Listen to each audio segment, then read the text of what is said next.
to current and former people who use drugs that they are valued, to stimulate discussion about overdose prevention and drug policy, to provide basic information on the range of support services that are available, to prevent and reduce drug-related harm by supporting evidence-based policy and practice, to inform people around the world about the risk of overdose. I'd like to introduce Randy Roberts, who is the founder of the Brantford Substance Users Network and co-founder of the Ontario Network of People Who Use Drugs, or UNPUD.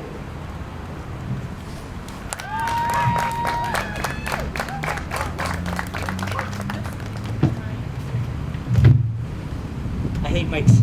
I feel like a stand-up. Hi, everybody. I'm here today representing ONPUD, Ontario Network. People Who Use Drugs is a brand new organization we just created. And we created it because we know our fellow peers up north have no support at all. I think Brantford's bad. They're dying in record numbers up there, and they have no support. So we're hoping to connect with other drug users and get them support up there as well, and throughout the province. And set up local groups like Brantford Substance Users Network, who is involved in many, many things, right? Including getting safe supply here, trying to get a safe consumption site. The job is hard. We've been trying for 2 years. I don't have to tell you what the stigma is like here in Brantford. It's getting worse. People don't get it though. People are dying, right? These are our friends, our brothers, our sisters. We lost somebody yesterday morning, another one the night before, right? And there's no need for it. It's ridiculous, right? It just pisses me off that there's a simple solution, but the politicians refuse to do anything about it, all because they want to get reelected, right? So I'm going to read a statement from our provincial group. It's our first one. So, in recognition of International Overdose Day, we would like to reflect and remember everyone who has lost their lives because of many factors, including toxic and illicit supply of drugs supported by failed drug policies. Today, communities across Ontario grieve over tragedies of lives lost due to the overdose crisis, which during COVID-19 has been ignored because of the stigma and criminalization of people who use drugs and their loved ones' experiences. People will continue to lose their friends, family, and loved ones if the health disparities and harmful drug policies remain unaddressed and unchanged. We will continue to see the number of fatalities rise. People who use drugs have been on the front lines of this war far too long, and ask that during this upcoming election, this federal election, government responds meaningfully to our cries of support and properly address the long-term policy changes, including decriminalization and legalization of all substances, and utilizing meaningful engagement with people who use drugs. People who use drugs and their allies have been resilient, but we continue to see our friends die. The time for talk is over. We need immediate action to ensure that change, and we need it now. This is a public health crisis and health pandemic and should be recognized as such and addressed as evidence-based initiatives. Please join us in a moment of silence today to remember all the lives lost. We will continue to fight against the Black and Indigenous racism, homophobia, transphobia, and the ideology that people who use drugs don't have a right to life.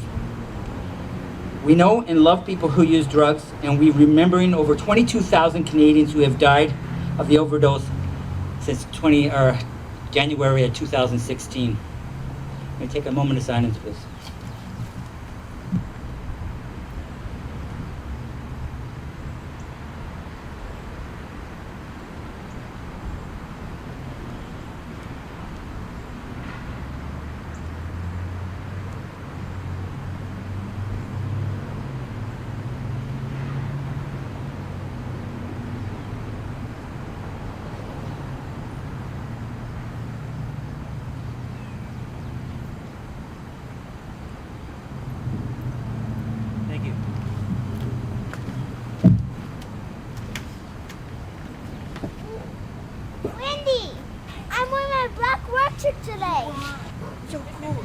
We asked our municipal politicians if they would like to address the friends and family that are gathered here today that are grieving the loss of loved ones, and we would like to share the mayor's message with you now. Hello, Mayor Kevin Davis, City of Brantford, International Overdose Awareness Day. First, I want to thank the Brantford organizers and volunteers for what's happening today here in Brantford for inviting me to say a few words.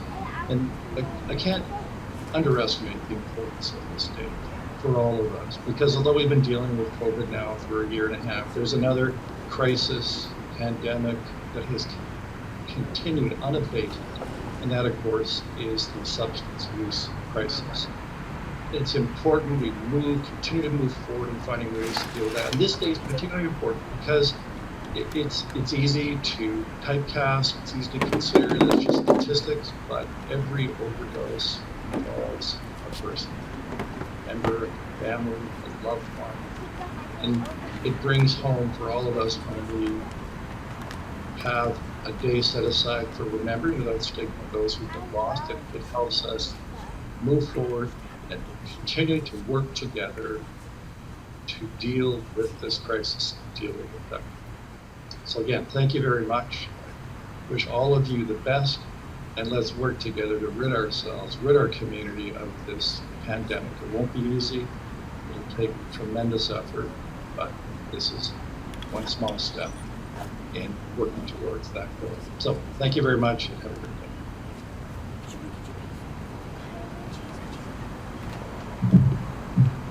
Next, I'd like to introduce you to our next speaker, Tim Hopkins, who's here representing the hosting group, the Brantford Substance Users Network.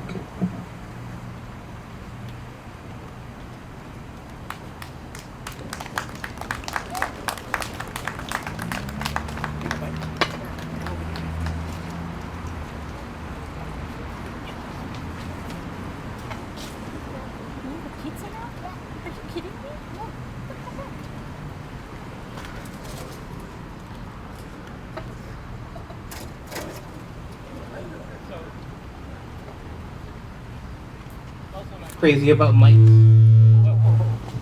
I don't have a stand, do I? Okay, so I'm not too crazy about mics either. I'm even less crazy about a stage. I feel like I'm having a Citizen Kane moment where I'm running for president. So I just wanted to say a little bit about the Brantford Substance Users Network, BSUN for short, the group that I represent. Although I have to emphasize that the on-the-street work that these people do is amazing. So whereas my role is more advisory in nature, they're basically the ones on the street handing out supplies, sitting with people when they are at risk of overdose, whatever it is.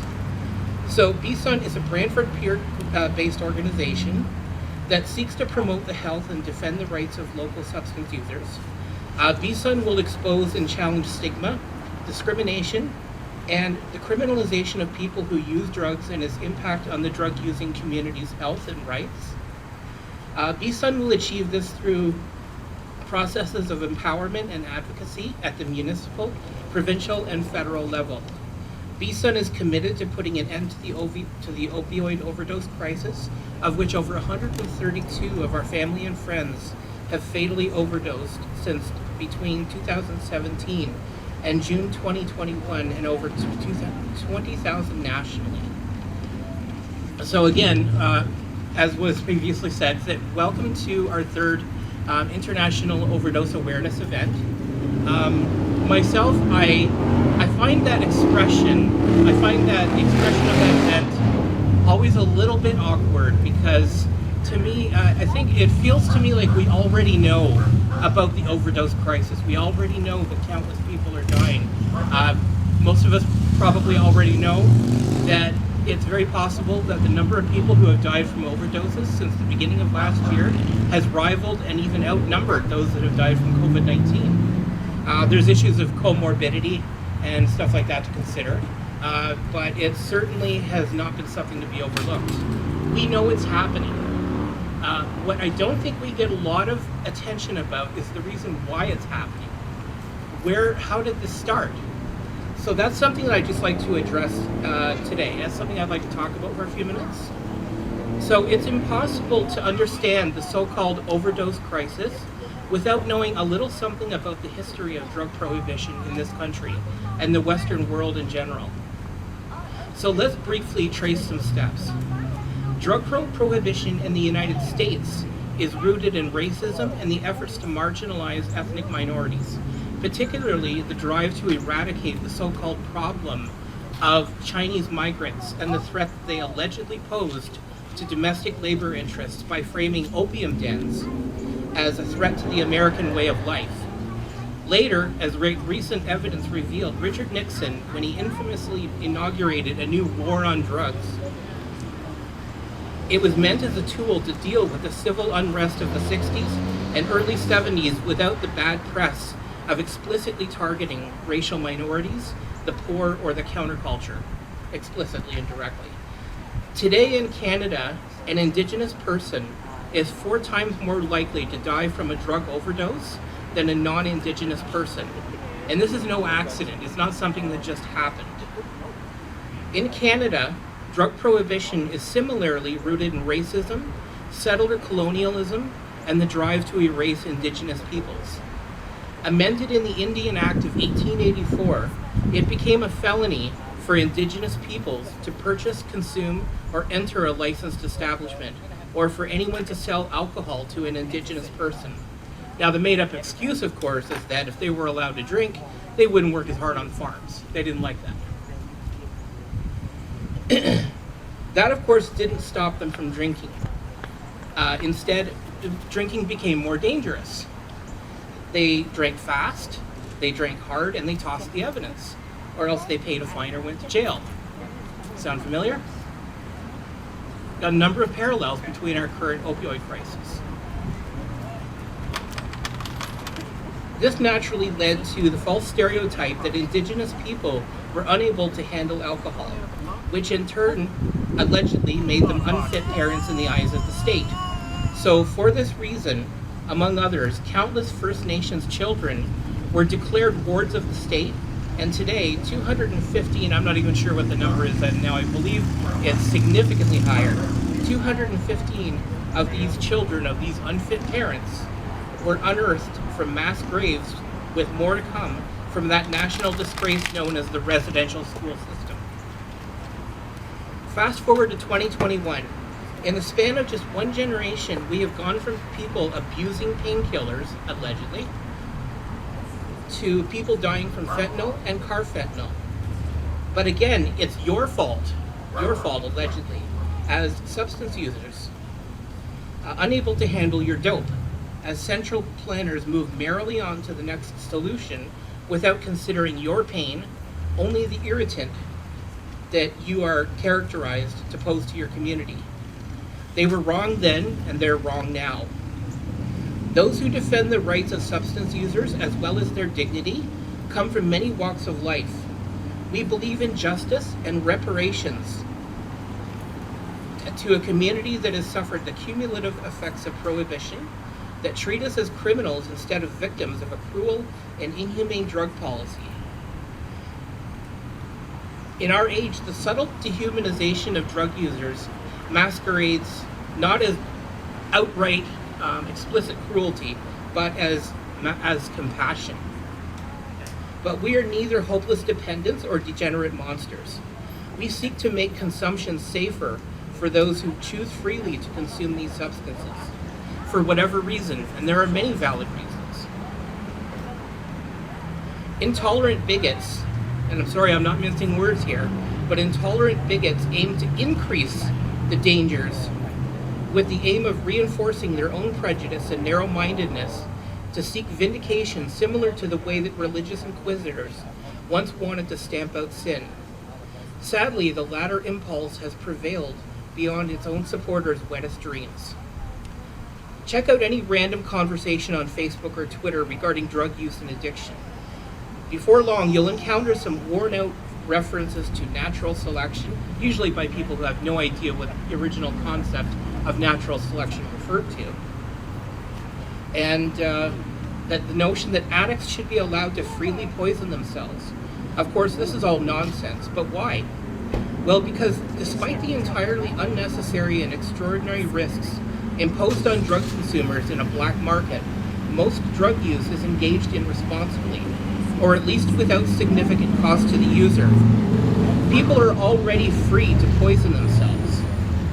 And even though prohibition has greatly increased the amount of poisoned product, drug users more often than not manage to dose up safely. Why? Because they're not stupid.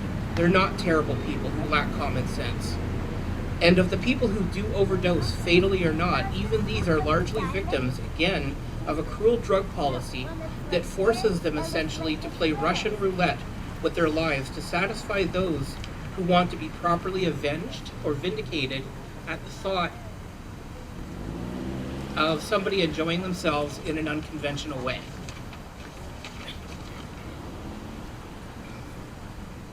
Let's be clear about this. Opponents of harm reduction and a safe supply do not doubt the benefits. They want you to doubt the benefits.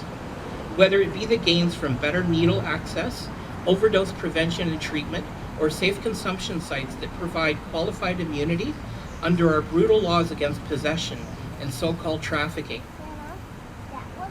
And just because you're arrested for drugs doesn't mean it'll only be for trafficking. There's a number of ways that just possessing drugs can earn you a charge of trafficking. The evidence is clear. Your suffering is their goal. It's not an unintended byproduct. Those opposed to overdose prevention are not your friend. They want you imprisoned. They want you institutionalized. They're worried that unions that are supporting the rights of substance users are gaining traction worldwide. They should be worried. You suffer under the greatest threat to freedom ever experienced in the Western world. No more suffering in silence. As the gun rights people say, and we'll say it too, no more thoughts and prayers. The suffering of our people ends now. The drug problem boils down to this. Some people use certain drugs and other people don't agree with this decision. So they use the force of the law to restrict your range of available options. And we're reaping the consequences of that. Then they tell you that fallout is your problem. Tell them they're wrong.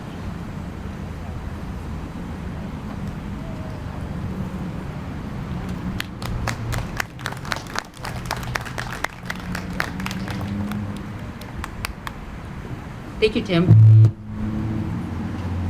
Okay, and next we have Adrienne Roberts. She's the Brantford federal candidate. Adrienne Roberts is a secondary school teacher with the Grand Erie District School Board who works tirelessly to help students achieve their goals and acquire real-world experiences in the community. A passionate advocate for public education, she believes that education is a pathway to growth, innovation, and justice.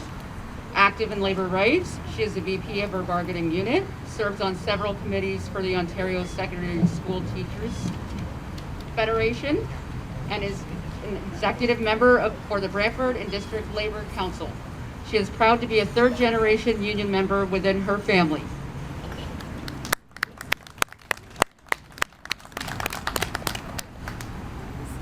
Good evening, everyone. Thank you for sharing the space with me. I really appreciate it.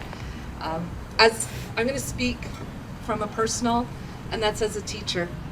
I see students, like many of you do, family members who are lost, who are feeling hopeless, and yes, I have lost students to this crisis. I am passionate about making change here in our community and nationally. We need to decriminalize the possession of drug and substance use so that people can not live in fear and be able to speak up and ask for the help that they need when they require it and when they want it. It is important that we provide the supports for everyone to access harm reduction, mental health, housing. We need to end the hopelessness that is attached to so many people who, especially our youth, who feel that this is an option, the only option available to them. We need to stop the discrimination. I'm not going to use the word stigma, it's discrimination of substance users, because it is only then that people can begin to speak up and feel comfortable sharing their story. I can tell you that this is something I am having conversations on doorsteps all across this community. I am making this an issue in our community because it has to be.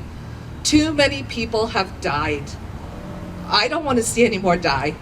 I don't want to hear of another student death. It has to change. So we need to be public about it. We need to keep sharing our stories, and we need to grieve, and we need to honor those who we've lost and start dealing with the root causes.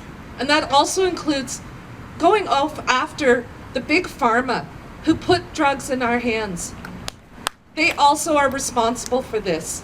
I know many people for decades who were given medication without warnings and are now struggling with their own substance addictions and are seeking help and are not able to find it because they don't have the money for the counseling required. It is a vicious cycle that people are caught into, that Big Pharma has profited from. They are profiting from our student and children's deaths. So this is my pledge to you as a Ward 5 resident, as a labor activist, as your NDP candidate, and just as a human being. We need to make change. So thank you very much, and thank you for sharing your space.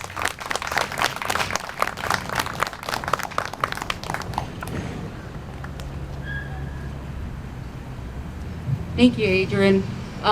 There's pizza now if people would like to help themselves.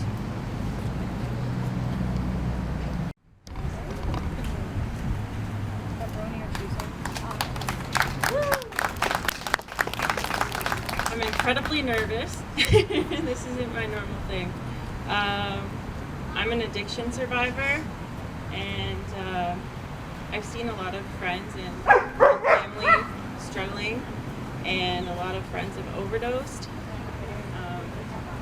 Yeah, I would like this stigma to stop so that it can become normalized, and I don't have to feel awkward about being a recovering addict.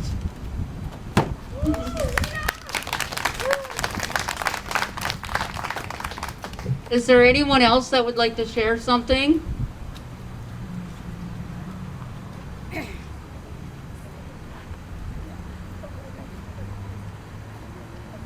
feel like I'm in school. Teacher, right? Yeah, you. Okay, now we have two statements. We have one from John Utley and then Joshua Wall. So John Utley's statement is, I fully support clinics when citizens with addictions can receive professional help to get their lives together. And Joshua Wall, his statement is, one overdose is too many. My heart breaks for those we have lost, for the families and friends who suffer. Today and every other day, we remember them, and in their memory, we continue to fight for strategic support, additional resources, and compassionate understanding. Only together can we overcome. Only together can we ensure we get to where we need to be.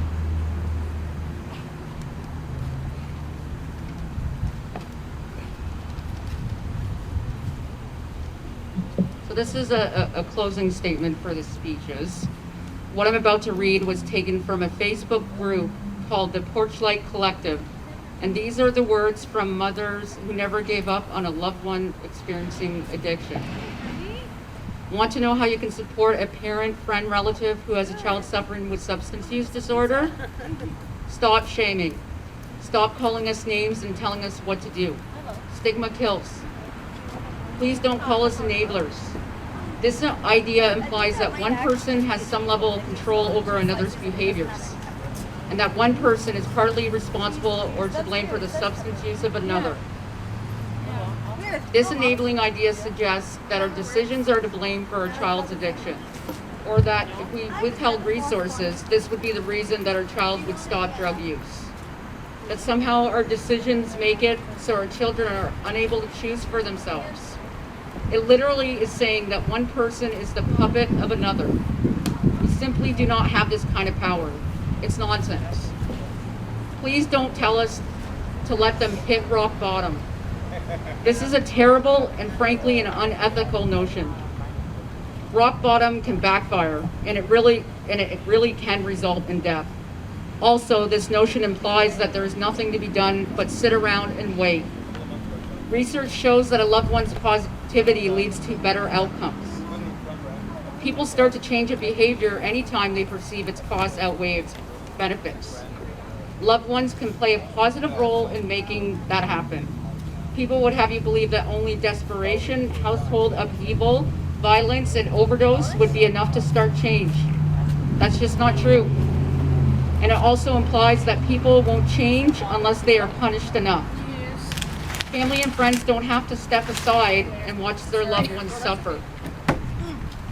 We don't have to wait around until our loved ones have done so much damage that there's no coming back from it. The key to supporting people living with an addiction is in fact the exact opposite of letting them hit rock bottom. Let's instead move the bottom up so that we can bring people closer to reaching their full potential. Please don't call us codependent.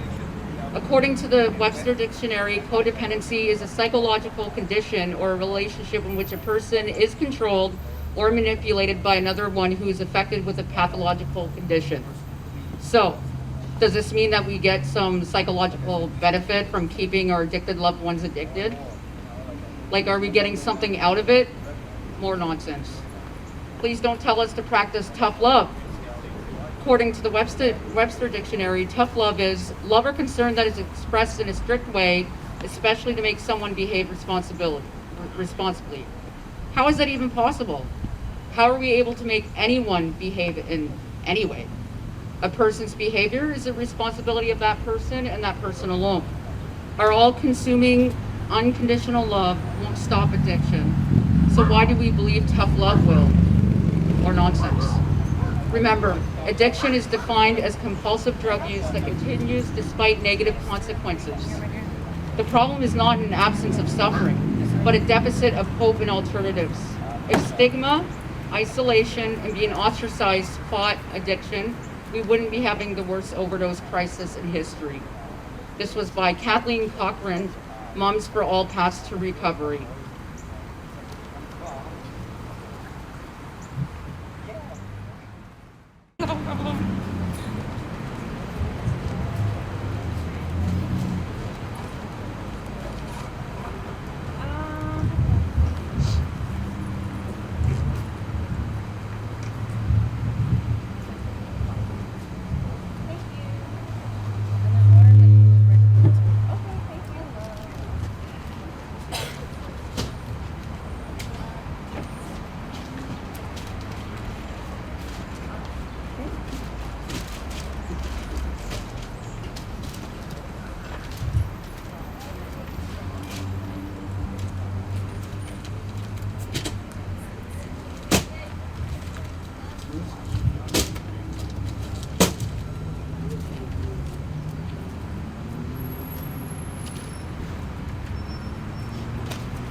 I'm so lonely and bored.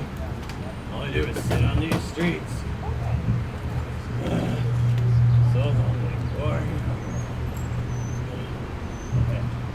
Hey, what's happening, man? Oh, Oh, not much. My friends keep calling me lazy. Huh. Nice clothes. Oh, well, thank you. I made them myself. Oh. Guess I am a little lazy, eh? Well, hey, don't be like that, man. Look at those clothes you made. Can't be lazy making clothes like that. Lazy.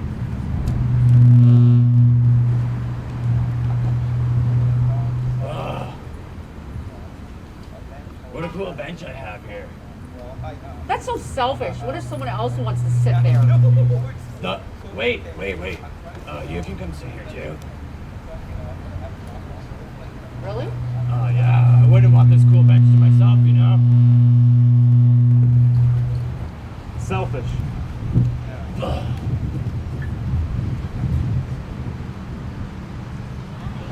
I've been using for all these years. Stop, you junkie! Hey, it's not my fault. My friend died and it makes me want to keep using. Not if your friends and family don't have to die. We could work together to save your friends and comrades. Oh, really? Stop, really? I start now. Oh. Junkie.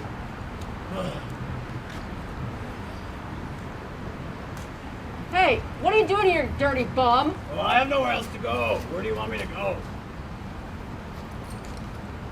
Actually, I may have someone that can help you out. I'll give you his phone number. Oh, thanks, buddy. Dirty.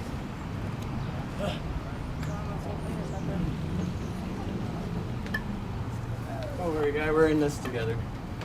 Yeah, but who was that guy? I kind of feel connected.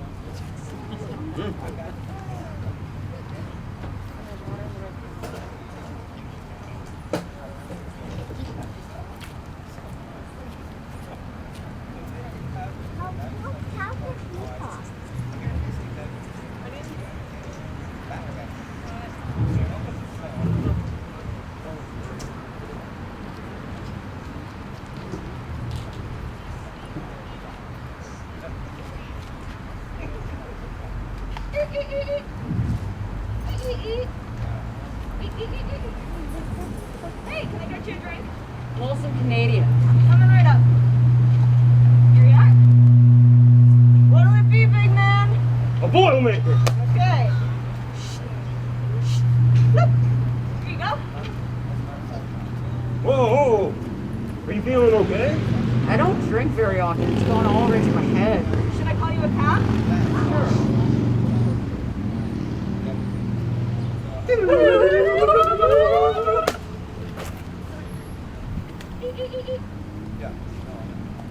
Hey, welcome to Mile High Cafe. We got a special on White Widow and Purple Haze. What can I get for you? I'll take a gummy. All right. Here you are. What'll it be, big boy?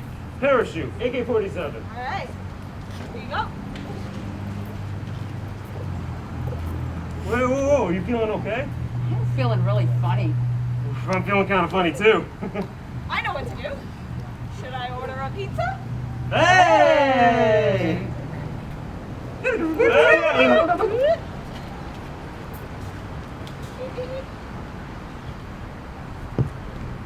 I get you a hit? Can I get some of that morphine? Yeah. Injection or pill? Pill, please. Here you are. What'll it be, big boy? Give me that new Fenny. Okay. Be careful with this. Only take one at a time. See how it affects you. Nah! Should I call you an ambulance? Yeah, please. We have bars and weed cafes already. We need supervised consumption sites.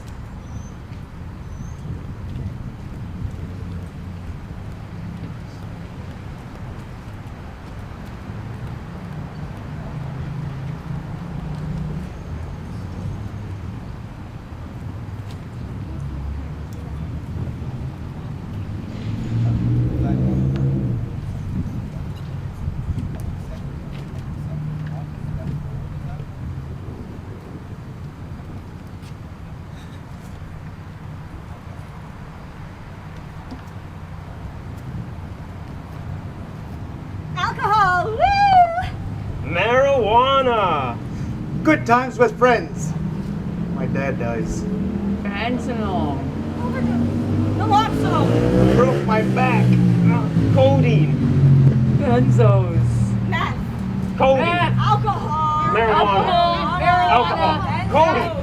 Codeine. There's always a reason.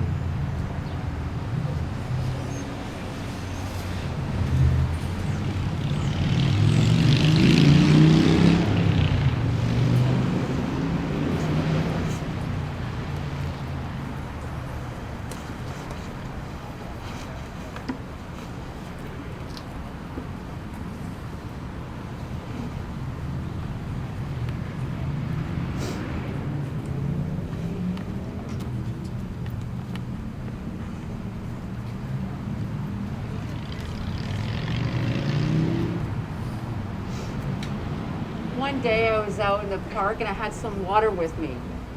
I was handing some out during a really hot evening, and I saw a guy lying on the ground with a sleeping bag underneath his head.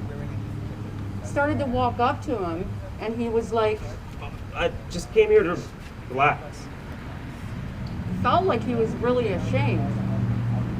I saw a piece of gauze with blood on it nearby, and so I offered some water, and he was like, Sure. I just came to the park to relax. Just relaxing. sounded like he was trying to over-explain. And as I walked away, I started to feel angry at society. Just couldn't understand. So I said, what are people saying to him to make him feel so ashamed from someone coming up to him with water? Hey, you! You can't be sitting here. Pick your stuff up and get lost. What right do you have to tell him to leave? He's just sitting there, not bothering anyone, minding his own business, and then people like you come along, treating people that are different than you like they're worthless. You care more about buildings and reputations, and it shows. Well, he can't just sit here and just... Can't what? Sit here? Why not? What would you say if I was sitting here? Nothing, right? Because that's really what you care about, is if I'm sitting here, right?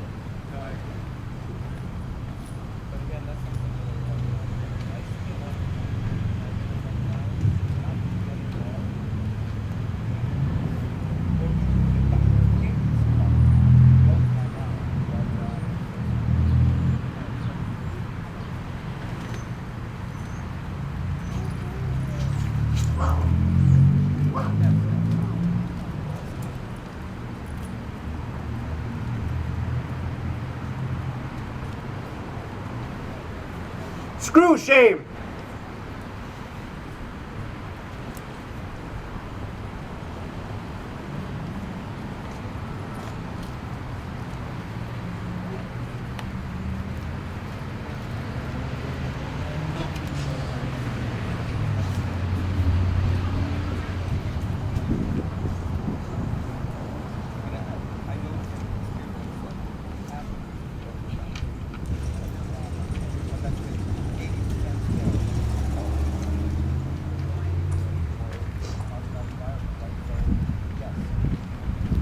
Talking to some of the homeless people a while ago, and they had informed me that teenagers were taking it into their own hands and shooting babies at them at the skate park. And also, upon drying their clothes after a rainstorm, the teenagers had lit their clothes and their tarps on fire, resulting in a burn injury on one of the homeless man's arm. And they had a lot of concern for their well-being. And then about a week later, decided to go out around 1 o'clock in the morning to check on some of them, and we ran into one of the teenagers that were hunting down what they called the druggy thieves. And it was very concerning.